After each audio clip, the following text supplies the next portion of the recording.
See what Paul said was his experience. ಪೌಲನು ಹೇಳಿದ ಉದಾಹರಣೆಯನ್ನು He was such a radical, wholehearted man. ಅವನು ಬಹಳ ಗಂಭೀರವಾದ ಕ್ರೈಸ್ತನಾಗಿದ್ದನು. He says in 2 Corinthians 4:16, 2 ಕೊರಿಂಥ 4ರಲ್ಲಿ ಹೀಗೆ ಹೇಳ್ತಾನೆ. 2 Corinthians 4, 4ನೇ ಅಧ್ಯಾಯ 16ನೇ ವಚನ, the last part. ಕಡೆಯ ಭಾಗ. Our inner man is being renewed every single day. ನಮ್ಮ ಆಂತರ್ಯವು ದಿನೇ ದಿನೇ ಹೊಸದಾಗುತ್ತಾ ಬರುತ್ತದೆ. Now we say a child must get promoted to the next standard in 1 year. ನಾವು ಮಗು ನೆಕ್ಸ್ಟ್ ಮುಂದಿನ ತರಗತಿಗೆ ಹೋಗೋದಕ್ಕೆ 1 ವರ್ಷ ಆಗುತ್ತೆ. You don't go from first standard to second standard in 1 day. You go after 1 year. ಒಂದನೇ ತರಗತಿಯಿಂದ 2ನೇ ತರಗತಿಗೆ 1 ವರ್ಷದ ನಂತರ ಹೋಗ್ತಾರೆ. Not 1 day.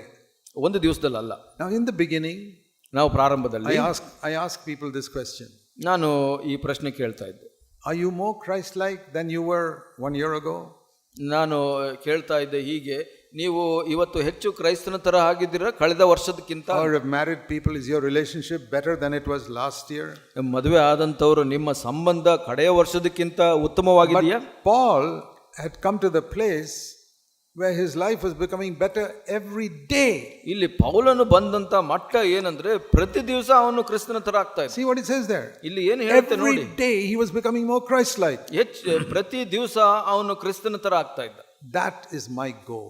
ಅದು ನನ್ನ ಗುರಿ. That should be your goal. ನಿಮ್ಮ ಗುರಿ ಕೂಡ ಅದೇ ಆಗಿದೆ. Lord, I want to judge myself every day. ಕರ್ತನೇ, ನನ್ನನ್ನು ನಾನು ಪ್ರತಿ ದಿವಸ ನ್ಯಾಯ ತೀರ್ಮಾನ Show me whenever I have said something or done something which is un-Christ-like. ಕ್ರಿಸ್ತನ ತರ ಅಲ್ಲದೇ ಇರೋದು ಏನಾದ್ರೂ ಇದ್ರೆ ನನಗೆ ತೋರಿಸು, ನಾನು ಮಾತಾಡಿದ್ರಲ್ಲಿ, ನಾನು ಮಾಡಿದ್ರಲ್ಲಿ. When I had an attitude to somebody which is un-Christ-like.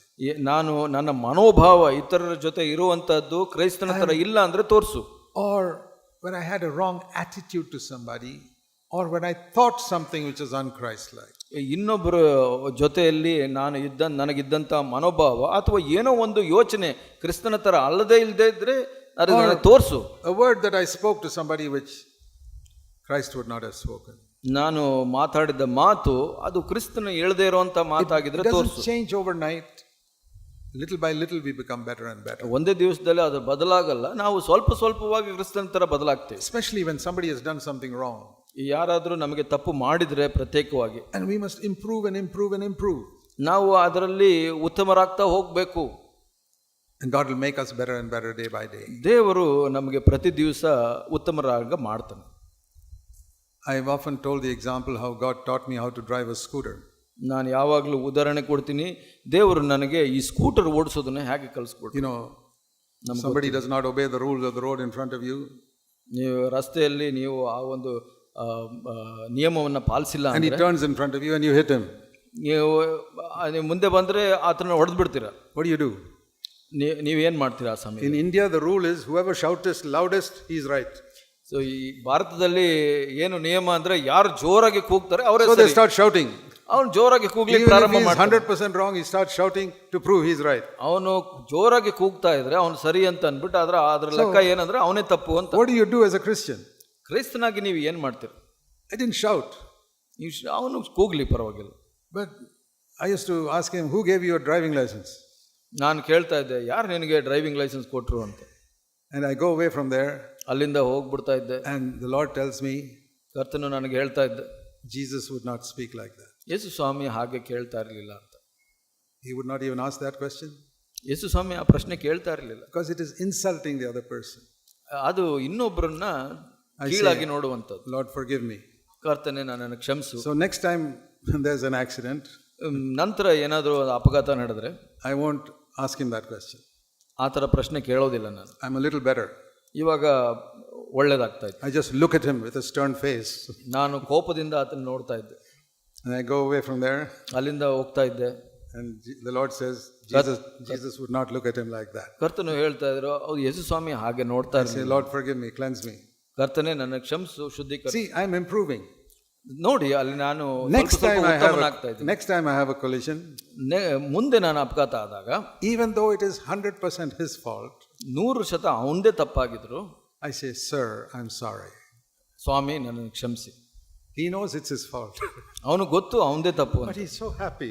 ಅವನಿಗೆ ಬಹಳ ಸಂತೋಷ ಆಗ್ಬಿಡುತ್ತೆ, ಪರವಾಗಿಲ್ಲ ಅಂತ. I'm also happy. ನಾನು ಸಂತೋಷವಾಗಿದ್ದೇನೆ.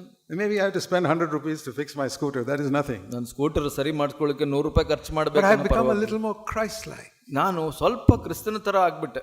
Not with one accident, ಒಂದು ಅಪಘಾತದಿಂದ ಅಲ್ಲ, maybe 5 or 6 accidents. I've become 5-6 a little bad. ಅಪಘಾತಗಳಾಗ್ತು. My question is, ನನ್ನ ಪ್ರಶ್ನೆ ಏನಂದ್ರೆ, not have you become perfect? ನೀವು ಪೂರ್ಣರಾಗಿರೋ ಅನ್ನೋದು ಇದ್ದೀರಾ ಅಂತ ಅಲ್ಲ, Are you improving? ನೀವು ಉತ್ತಮರಾಗ್ತಾ ಇದ್ದೀರಾ, Are you becoming a little more Christ-like? ನೀವು ಸ್ವಲ್ಪ ಕ್ರೈಸ್ತನ ತರ ಆಗ್ತಾ Then, ಇದ್ದೀರಾ. I'm not asking you, have you reached the finishing line? ನೀವು ಆ ಕಡೆಯ ಗೆರೆಯನ್ನ ಮುಟ್ಟಿದಿರ ಅಂತ ಕೇಳ್ತಾ ಇಲ್ಲ. Are you getting closer? Is you in your race? ಈ ಒಂದು ಓಟದಲ್ಲಿ ಅದಕ್ಕೆ ಹತ್ತಿರವಾಗಿ ಬರ್ತಾ ಇದ್ದೀರಾ, Are you in the same place? ಇಲ್ಲ ಅದೇ ಸ್ಥಳದಲ್ಲಿ ಇದ್ದೀರಾ ನೀವು? Then you get angry just like you got angry 10 years ago. 10 ವರ್ಷದ ಮೊದಲು ನೀವು ಕೋಪ ಮಾಡ್ಕೊಂಡಂಗೆ ಇವಾಗ್ಲೂ ಮಾಡ್ಕೊಂತೀರಾ? Then you're not running the race, you're standing still. ನೀವು ನಿಂತಿದ್ದೀರಾ, ನೀವು ಓಡ್ತಾ ಇಲ್ಲ. ಅವಾಗ You murmur and complain in your home just like you did 2 years ago. 2 ವರ್ಷದ ಮೊದಲು ನೀವು ಗೊಣಗುಟ್ಟದಾಗೆ ನೀವು ಇವಾಗ್ಲೂ ಮಾಡ್ತಾ ಇದ್ದೀರಾ? Then you're not listening to your conscience. ಅದರ ಅರ್ಥ ಏನಂದ್ರೆ ನಿಮ್ಮ ಮನಸ್ಸಾಕ್ಷಿಯ ಸ್ವರವನ್ನು You're ಕೇಳಿಸ್ಕೊಳ್ತಾ ಇಲ್ಲ. slowly descending to the level of an animal. ನೀವು ನಿಧಾನವಾಗಿ ಪ್ರಾಣಿಯ ಮಟ್ಟಕ್ಕೆ ಬರ್ತಾ ಇದ್ದೀರಾ. That promise that God will blot out your past and lead you to perfection in the future. ಆ ಒಂದು ವಾಗ್ದಾನ, ಇಂದಿನ ವಿಷಯಗಳನ್ನ ದೇವರು ಅಳಿಸಿಬಿಟ್ಟು ಮುಂದೆ ನಡೆಸ್ತಾನೆ ಅಂತ ಹೇಳುವಂತದ್ದು Possible only if you listen to your conscience. ಅದು ಸಾಧ್ಯ ಆಗುತ್ತೆ ನೀವು ಮನಸಾಕ್ಷಿಯ ಸ್ವರವನ್ನ ಕೇಳಿಸ್ಕೊಂಡ್ರೆ. You know what Jesus used to say very often? ಯಾವಾಗಲೂ ಯೇಸು ಸ್ವಾಮಿ ಏನು ಹೇಳ್ತಾ ಇದ್ರು ಗೊತ್ತಾ? He who has ears to hear, let him hear. ಕಿವಿಯುಳ್ಳವನು ಕೇಳಲಿ ಅಂತ ಹೇಳ್ತಾರೆ. All of us here in this ear, ನಾವು ಈ ಕಿವಿಯಲ್ಲಿ ಕೇಳಿಸ್ಕೊಂತೀವಿ, but very few hear in the ears of their heart. ಆದ್ರೆ ಕೆಲವೇ ಮಂದಿ ಹೃದಯದಲ್ಲಿ ಇರುವಂತ ಕಿವಿಯಲ್ಲಿ ಕೇಳಿಸ್ಕೊಂತಾರೆ. So let's listen to God in our heart. ದೇವರ ಸ್ವರವನ್ನು ನಮ್ಮ ಹೃದಯದಲ್ಲಿ ಕೇಳಿಸ್ಕೊಳ್ಳೋಣ, ಪ್ರಾರ್ಥಿಸೋಣ. Heavenly Father, ಪರಲೋಕ ತಂದೆಯೇ, remind us of these truths again and again. ಈ ಸತ್ಯಗಳನ್ನ ನಮಗೆ ಆಗಾಗ್ಗೆ ಜ್ಞಾಪಿಸಿ ಮಾಡಿ ಸ್ವಾಮಿ. Help us to honor you. ನಿಮಗೆ ಸನ್ಮಾನಿಸಲು Pray in Jesus' name. ಯೇಸು ಸ್ವಾಮಿ ಹೆಸರಲ್ಲಿ ಪ್ರಾರ್ಥಿಸ್ತೀನಿ.